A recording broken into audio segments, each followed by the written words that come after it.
Adilah pada kami tak bodoh, meski memang kami tak pandai.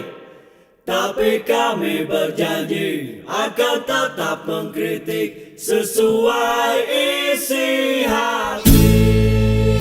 Hei penguasa, ini kami rakyat jelata. Engkau ada untuk siapa? Hei penguasa, ini kami rakyat jelata. Mau sampaikan semua keluh kesah. Bekerjalah dengan hati, pakai empati. Jangan banyak intrik, apalagi bikin taktik. Bijaklah dalam membuat peraturan. Jangan sampai bikin aturan yang berat sebelah. Bismillahirrahmanirrahim. Assalamualaikum warahmatullahi wabarakatuh. Waalaikumsalam warahmatullahi wabarakatuh. Kita dapat berita lagi nih. Nggak tahu kenapa setiap lagi di warung ini dapat beritanya soal Gibran terus. Ya. Kalau nggak kembali Gibran, lagi ya. Kaisang. Kaisang Gibran. Beritanya apa, Bang? Ya, jadi ini ada Mustafa Nahrawardaya yang punya akun Twitter namanya @tofatova_id. Dia berkomentar begini: usahakan mulai sekarang tidak usah membahas Gibran dan keluarganya. Kalau bisa sayangi keluarga Anda, gitu katanya. Nah, kenapa dia komentar begitu? Ya itu makanya. Kenapa kok bisa gitu? Sayangi keluarga, jangan komentar gitu maksudnya. Ya, jangan komentar soal Gibran kalau seandainya Anda sayang sama keluarga Anda. Oh, tadi saya sempat menangkapnya, sayangi keluarga maksudnya ingetin keluarga kita gitu kan, jangan komentar tentang mereka tapi Iya, betul. Emang ada kasus apa? Ya, jadi ini ada seseorang rakyat jelata yang bukan siapa-siapa. Ya. Dan kita Kayak kita ditangkap gara-gara komentar soal Gibran di media sosial. pencemaran nama baik mungkin ya. Ya, begitulah. Menghina gitu maksudnya, itu menghina, nyebutin kata-kata yang tidak pantas dengan ujaran kebencian atau gimana? Ya, jadi ini tersangkanya nama inisialnya AM. Ya. Nah, dia katanya komentar kalau Gibran ini nggak ngerti sepak bola, menanggapi soal Gibran yang bilang kalau dia pengen semifinal dan final Piala Menpora diselenggarakan di Solo. Ya, ngomentarin masalah permintaan Gibran, tapi Gibrannya tuh dikomentarin sama AM ini Nggak ngerti bola. Terus dinyatakan bahwa itu adalah pencemaran nama baik atau hoax. Dinyatakan sebagai hoax. Jadi tidak benar kalau Gibran nggak ngerti bola. Gibran itu sangat ngerti sepak bola. Oh gitu. Gibran sangat ngerti sepak bola. Ya, harusnya jadi manajer bola, bukan jadi wali kota Solo kalau ngerti bola. Kan mau beli Persis.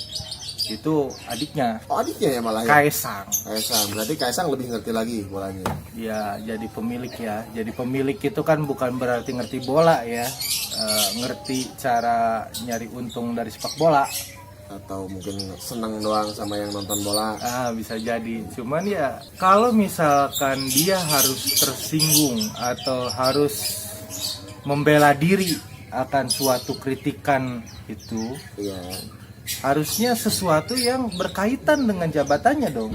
Gibran sebagai Ya, apa kan gitu? Iya. Gibran sebagai wali kota Solo yang diamankan kan seperti itu. Iya. Gitu. Ya, nggak ada hubungannya sebenarnya di bola sama kredibilitas dia sebagai seorang wali kota tidak menjadi bagus dengan dia ngerti bola. Harusnya mengenai kredibilitas dia mengerti atau tidak mengenai tatanan politik gitu misalnya. Tata kota misalkan. Kalau sampai misal ini ya yang disinggung itu adalah Gibran tidak mengerti mengenai tata kota, terus sekarang ada memberikan peringatan gitu kan, atau diusut, masih mending gitu.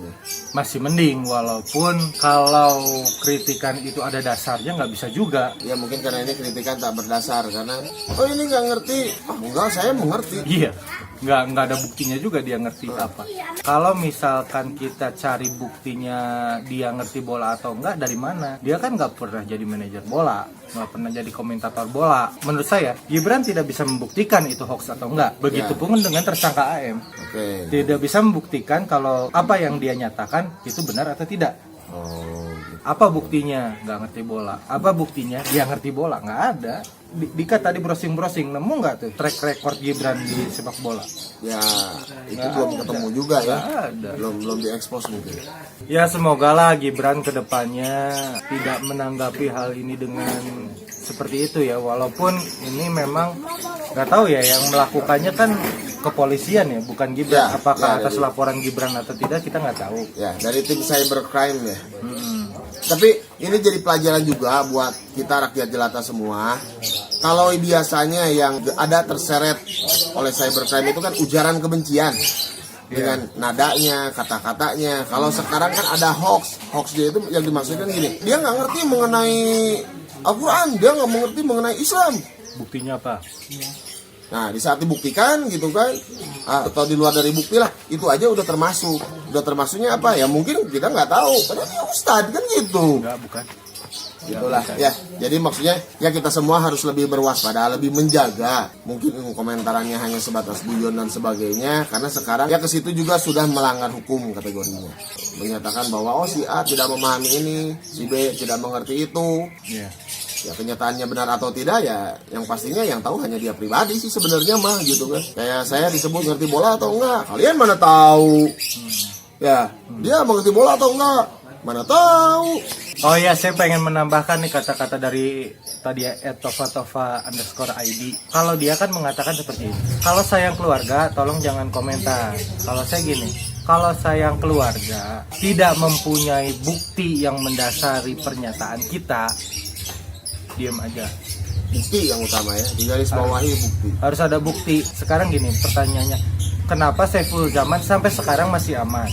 Karena kita selalu menggunakan berita Ada sebagai landasan, sumber oke. berita Sumber bahannya kita dari berita. Kayak ini nih kita kan ngambil juga ngambil dari berita. Dari berita apa tadi kita? Nah ini kan dari pikiran rakyat Depok ya, Ya.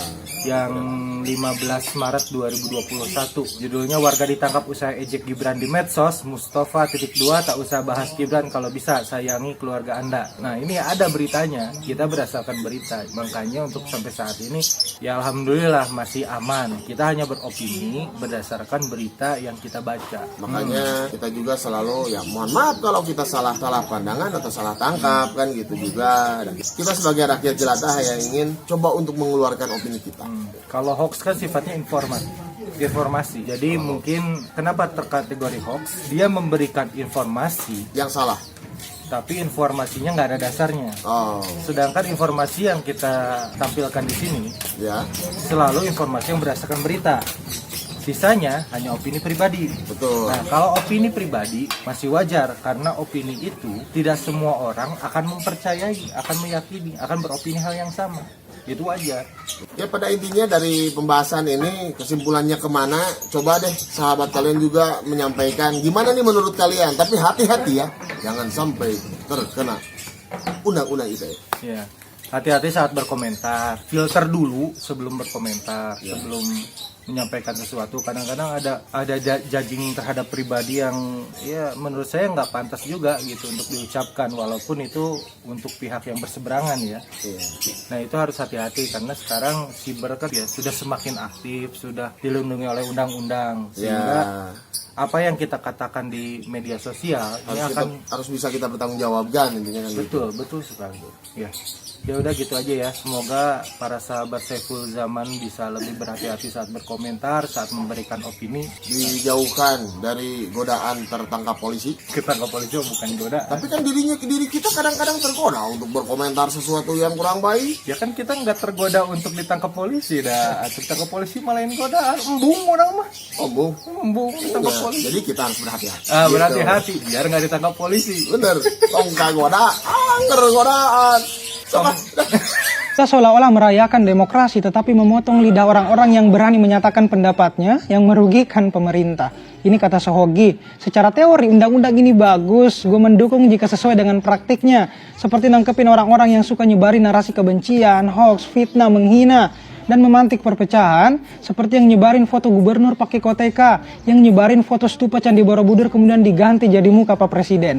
Jika undang-undang ini dibuat untuk menjerat orang gaduh seperti mereka, gua setuju paling serius.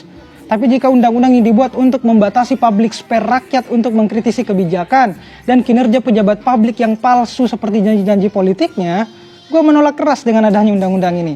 Jangan sampai undang-undang yang bertujuan untuk menertibkan malah dijadikan alat bagi yang punya akses dan kuasa untuk dimanfaatkan. Ya, negara kita memang negara demokrasi, tapi jangan lupa negara kita juga negara hukum. Tapi masih ada ketimpangan antara rakyat biasa dan yang punya kuasa dalam persoalan kesetaraan.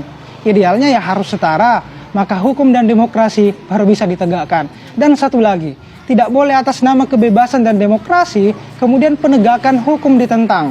Jadi hati-hati bagi kalian yang suka nyebari narasi kebencian, menghina di media sosial, itu bisa dipidana 4 tahun penjara. Gue jadi takut dah ngekritik pemerintah. Tapi bohong, buat anak muda katanya Pram, satu-satunya yang kita miliki adalah keberanian. Lantas kalau kita tidak punya ini lagi, apa harga hidup kita ini? Jadi tetap bersuara selantang-lantangnya, sekeras-kerasnya. Selama itu fakta yang berlandaskan kebenaran. Jadi kenapa harus ciut dan takut?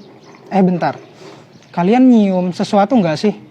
Ya, Orba 2.0. Tapi ya skip aja deh, takut ada yang baper. Debat tetap pakai adab ya. Dan bagi kalian yang pengen punya kaos satir seperti yang gua pakai, jangan lupa klik keranjang kuning dan cek Instagramnya hanya di Kampung Merdeka.